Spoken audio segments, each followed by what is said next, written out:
The silence in the elegant New York dining room was deafening the moment little Emma's innocent voice rang out with those words. In that split second, Lucas's cold facade cracked, and the secret we'd been hiding, the love between two men that had blossomed in the shadows, was thrust into the light for his entire family to see.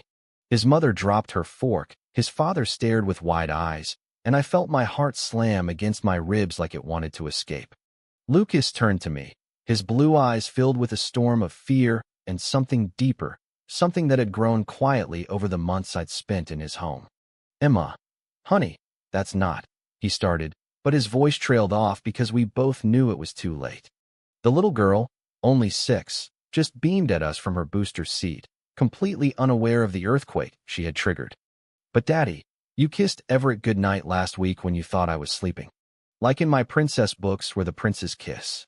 3 months earlier, I had stood on the doorstep of Lucas Harrington's sleek Upper West Side apartment, clutching a worn backpack and a resume that barely hid how lost I was.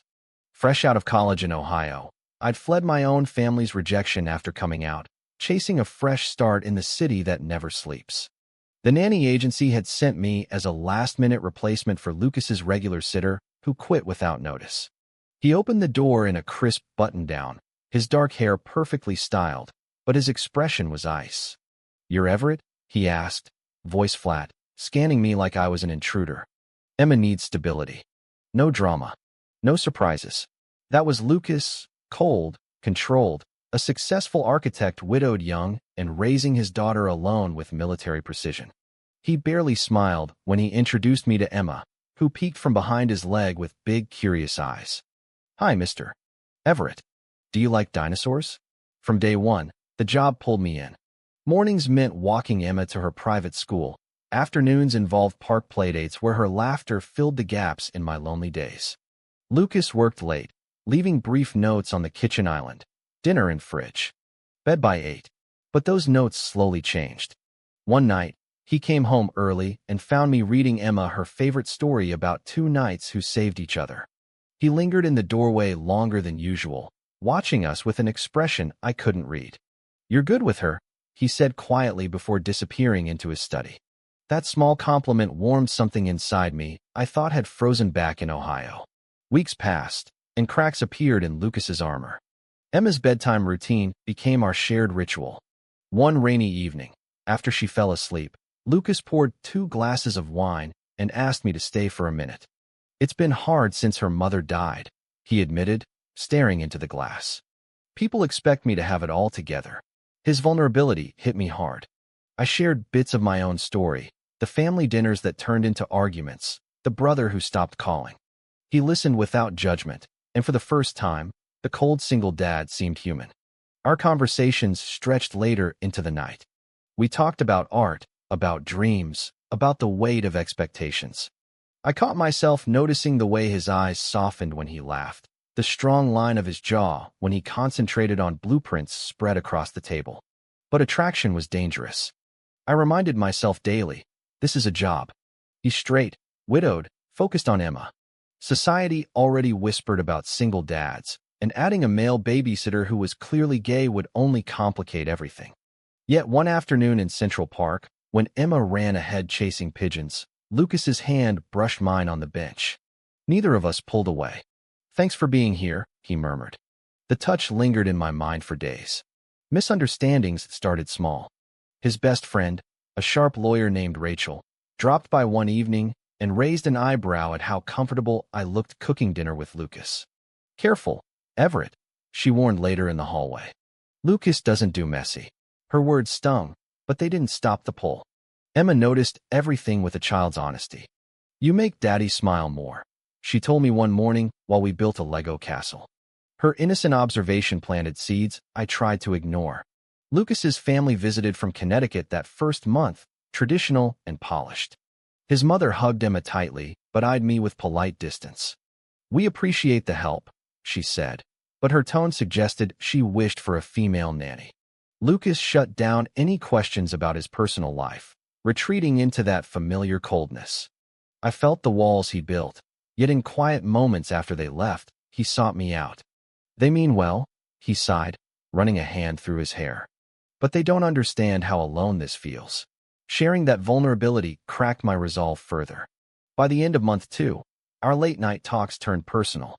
He asked about my dreams beyond babysitting, and I confessed wanting to write stories about people finding their place. He opened up about sketching buildings that felt alive, about missing the partner he'd lost, but wondering if he'd ever feel that spark again. The air between us grew charged. One night, after tucking Emma in, he stood close in the hallway, closer than necessary. "Everett, He stopped, but his eyes said what words couldn't. I stepped back, heart racing, reminding myself of boundaries. Yet boundaries blurred. Emma's school play rehearsal ran late, and Lucas picked us up, his suit rumpled from a long day. In the car, her sleepy head on my shoulder, he glanced over with a softness that made my chest ache. "You're part of this now," he said softly.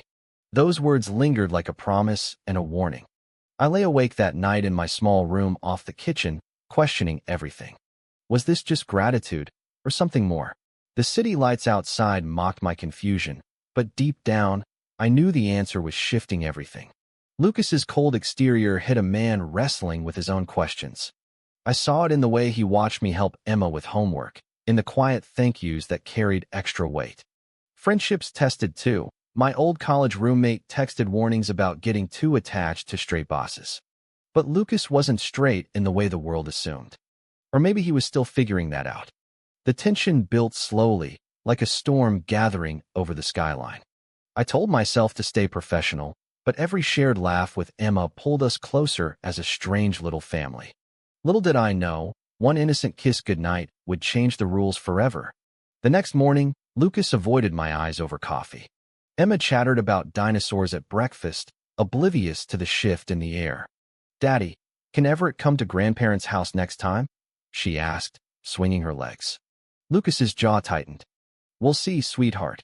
His voice was back to that clipped tone, the one he used with clients.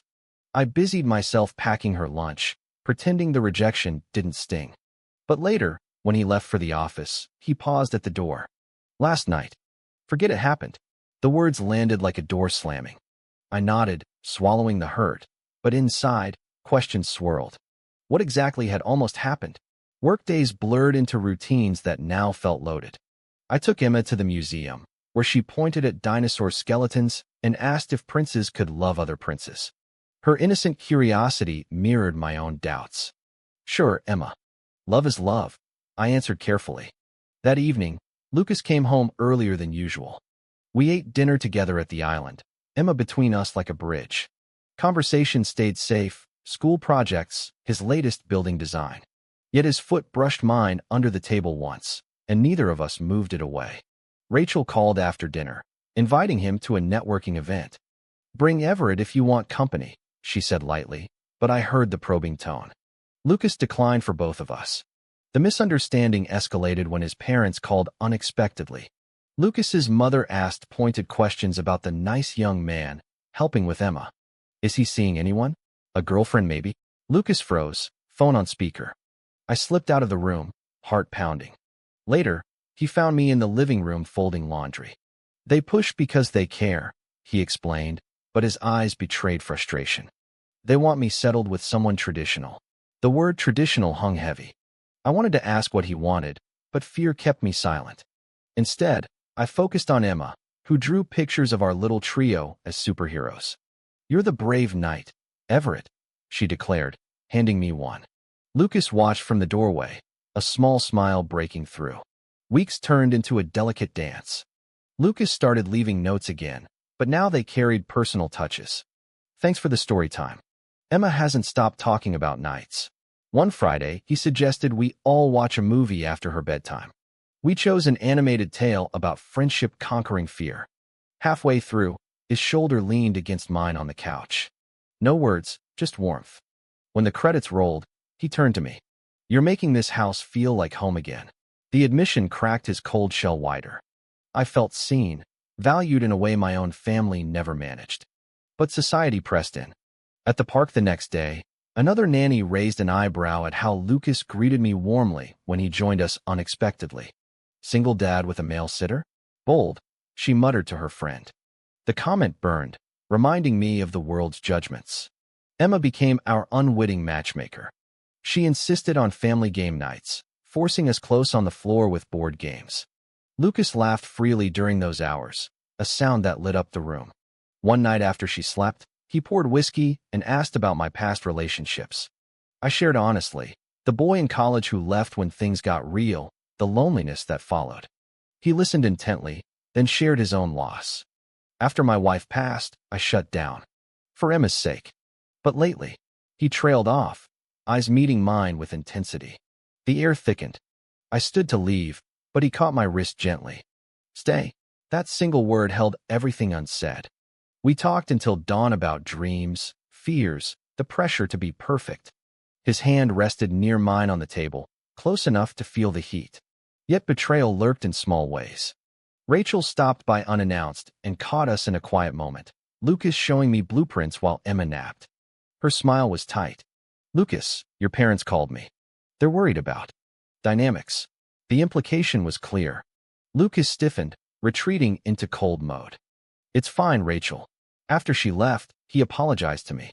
She's protective, but the seed of doubt grew.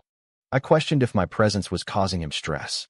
That weekend, Emma had a play date, and Lucas suggested I take the day off. The rejection hurt more than expected. Alone in my room, I wondered if the connection was one-sided, if his coldness was returning for good. Monday brought clarity. Lucas returned from a meeting exhausted and pulled me aside. I didn't mean to push you away. Emma adores you. He struggled for words. Instead, he showed me a sketch he'd done, our apartment, but with 3 figures in the window. Me included. The gesture melted the tension. We spent the evening cooking together, Emma directing like a tiny chef. Laughter filled the space, pushing back the world's noise. But deeper inside, Lucas wrestled with identity. I saw it in his late-night pacing, in the way he glanced at family photos. Traditional expectations weighed heavy, his parents' voices echoing in his mind. I wanted to reassure him, but boundaries still held. The turning point crept closer unnoticed. A school event required both parents, but Lucas asked me to attend as support. There, surrounded by families, he introduced me casually as Emma's amazing sitter. Pride swelled in my chest. On the way home, Emma fell asleep in the cab, her head on his shoulder, hand reaching for mine. Lucas met my eyes over her curls. This feels right, he whispered. The words hung between us like a bridge over uncertain waters. Friendship deepened, loyalty tested by small secrets we kept from the world. I told my roommate back home everything was fine, hiding the growing feelings. Lucas confided in no one, carrying the burden alone. Yet each day, the pull strengthened. Misunderstandings faded as trust built. Emma's innocent comments became clues. You two look happy together, she said one bedtime. We both froze, then laughed it off. But the truth simmered beneath. The kiss that would change everything was only days away, born from a moment of vulnerability neither could deny. The evening started innocently enough. Emma had a fever, and Lucas canceled his late meeting to help. We took turns reading to her until she drifted off, her small hand clutching a stuffed dinosaur. In the dim hallway light, Lucas looked exhausted but grateful. I don't know what I'd do without you, he said, voice low. Before I could respond, he stepped closer, his hand brushing my arm. Time slowed. Then, gently, his lips met mine in a kiss that felt like coming home after years lost. Soft, tentative, full of questions. I kissed back, heart soaring, the world narrowing to just us. It lasted only seconds, but it shattered every boundary we'd built. He pulled away first, eyes wide with shock and wonder. Everett. I don't know what came over me. We stood there, breathing hard, the apartment silent except for our heartbeats. It's okay, I whispered, though nothing felt okay. This changed everything. Lucas ran a hand through his hair, pacing. I've never. With a man. But it felt right. His confession hung in the air, raw and real. We talked until midnight, words tumbling out. He admitted questioning his feelings for months, the coldness a shield against truths he feared. I shared my own journey, the acceptance I'd fought for. No promises, just honesty. The next morning, he was distant again, but his eyes held new warmth when Emma wasn't looking. We need to be careful, he warned over coffee. For her sake. I agreed, Yet the kiss replayed in my mind constantly. Emma recovered quickly, her energy returning with questions. Why were you and Daddy whispering last night? We deflected with pancakes, but the secret weighed on us. Lucas's family planned a weekend visit, heightening the tension. His parents arrived Friday evening, all smiles for Emma but polite scrutiny for me. Dinner conversations skirted edges. His mother asked about my future plans. Surely babysitting isn't permanent. Lucas defended me quietly. Everett's family to us. The word family sent a thrill through me. Later, alone, Lucas pulled me into the study. That kiss. I can't stop thinking about it. Another kiss followed, deeper this time, full of pent-up emotion. We broke apart at Emma's door creak, hearts racing. The weekend tested us. Lucas's father took him golfing, leaving me with the women. His mother probed gently. Lucas seems lighter lately. Is there someone? I dodged, focusing on Emma's games. Betrayal flickered when Rachel texted Lucas a warning. Parents suspect something. Be smart. He showed me the message, frustration evident. She's trying to help, but it feels like control. Misunderstandings arose from fear. I suggested pulling back, but Lucas refused. This is real, Everett. For the first time in years. His words gave me courage. Sunday evening, after his parents left, we shared a quiet moment on the balcony overlooking the city. Emma slept inside. I think I'm falling for you, he admitted. The declaration filled me with joy and terror. Society's pressure mounted subtly. At Emma's school pickup, whispers followed us. A dad joked about the Manny. Lucas ignored it, but I saw the tension in his shoulders. Friendships strained too. My old friend from Ohio called, hearing rumors through social media. Dude, careful with straight dads. I hung up angry, realizing how alone we were in this. Lucas faced his own battles at work. A colleague hinted at his unusual home setup. He came home drained, seeking comfort in my presence. We stole moments, hands brushing while cooking, quiet talks after bedtime. Emma sensed the change. You and Daddy are best friends forever, she announced one afternoon, drawing us as knights again. Her drawing became our secret talisman. The big turning point arrived unexpectedly. Lucas's sister visited midweek, bringing her family. She was warmer than the parents, but observant.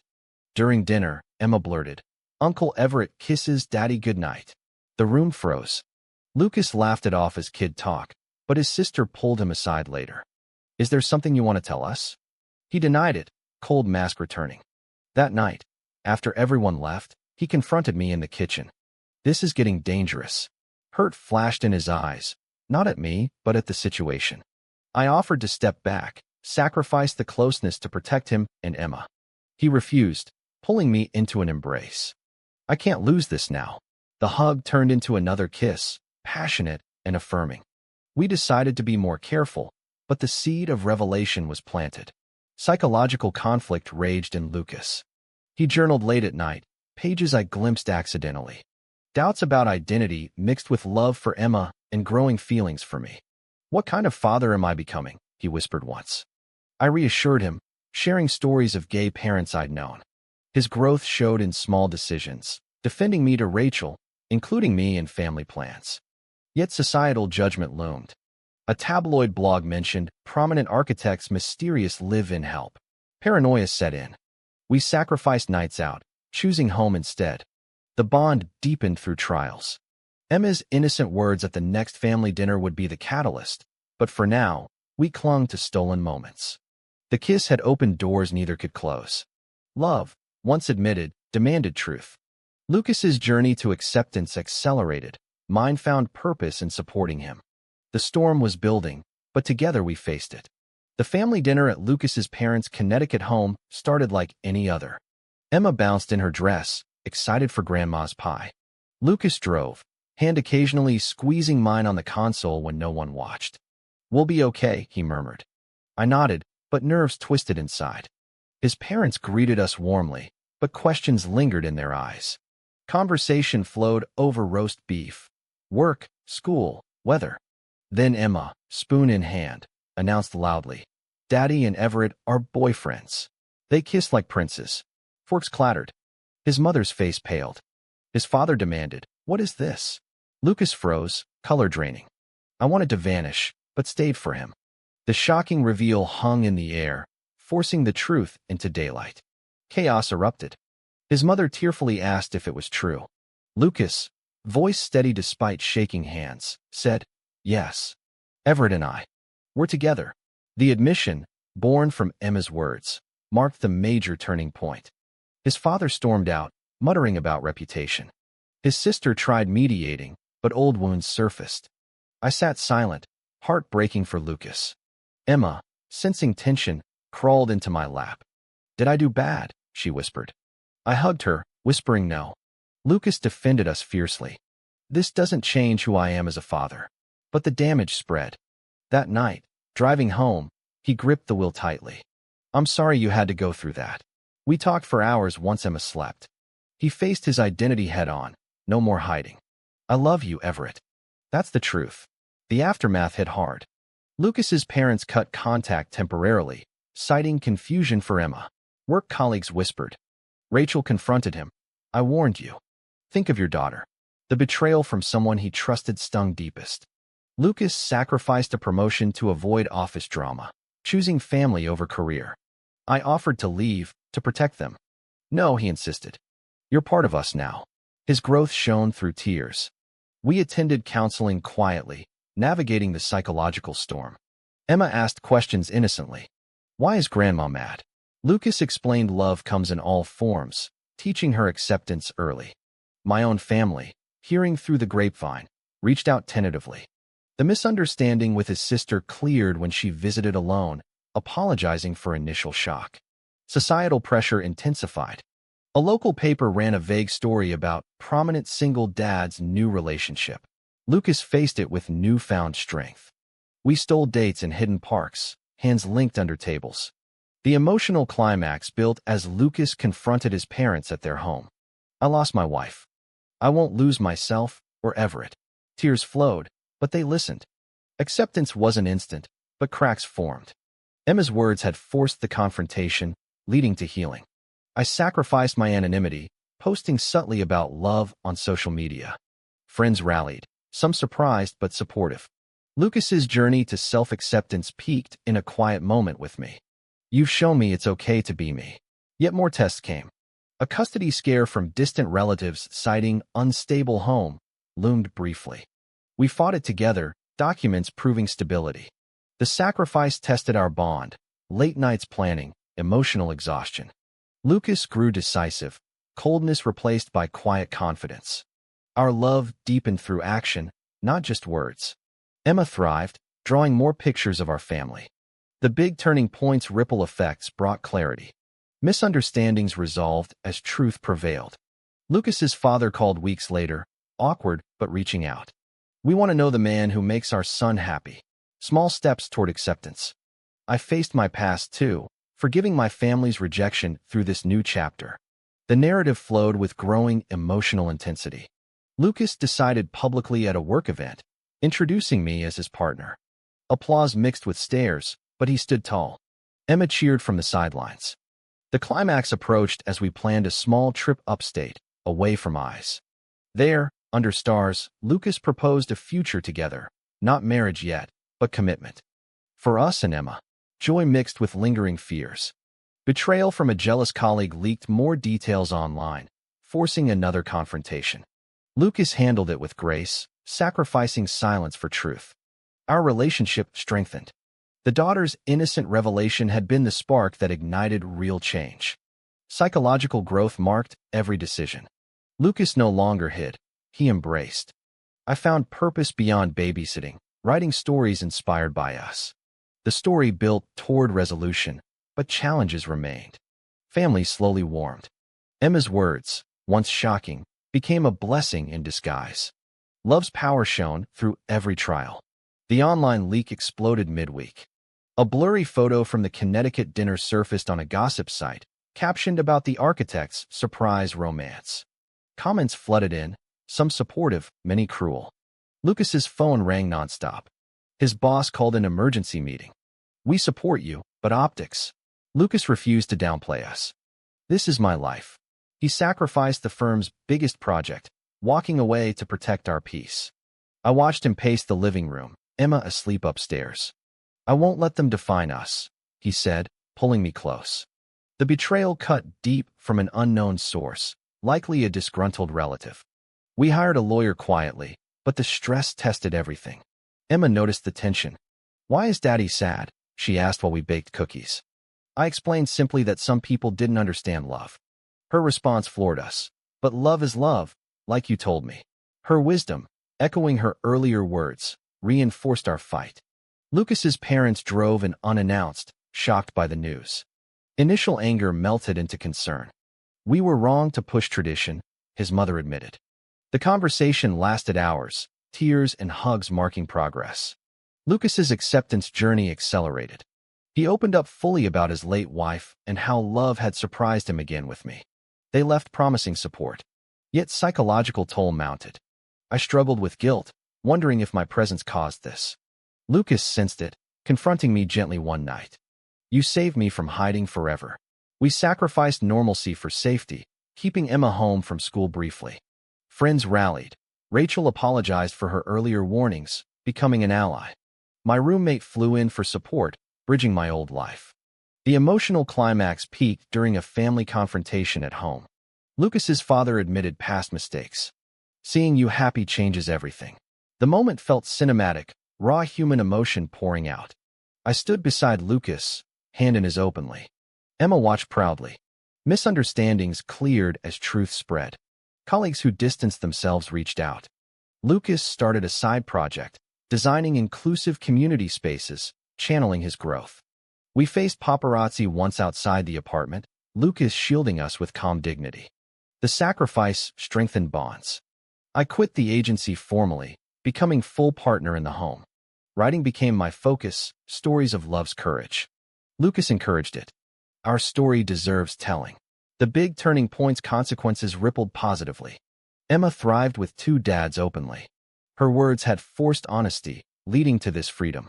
Society's judgment lingered in subtle ways, stares in stores, cautious playdates. But we built resilience. A weekend getaway to the Hamptons allowed breathing room. On the beach, Lucas whispered promises of forever. The romantic moment, waves crashing, sealed our commitment. Back home, we hosted a small gathering, close friends, his sister, Emma's favorite teacher. Laughter replaced tension. Betrayal's sting faded as loyalty prevailed. Lucas's identity fully embraced, no more cold single dad facade. I found acceptance within myself too, healing old wounds. The narrative reached high emotion as we navigated final hurdles. A lawyer meeting confirmed no custody threats. Relief washed over us. Emma drew us as a family of 3 nights, caption forever. Growth showed in daily actions. Lucas volunteered at Emma's school for diversity talks. I published a short piece online, anonymous at first, about hidden love finding light. Readers connected deeply. The climax's power lay in facing consequences head-on. Lucas's decision to go public at a charity gala marked maturity. He introduced me proudly, Emma by our side. Applause drowned doubts. The journey highlighted human resilience. Misunderstandings turned to understanding. Sacrifices yielded deeper love. The secret no longer burdened, truth liberated. As nights grew longer, we planned the future, perhaps adoption talks later, more family visits. Emma's innocent revelation remained the catalyst that transformed everything. Our bond, tested and true, promised enduring happiness. Months later, the city lights twinkled as we sat on the balcony, Emma asleep inside with her dinosaur nightlight.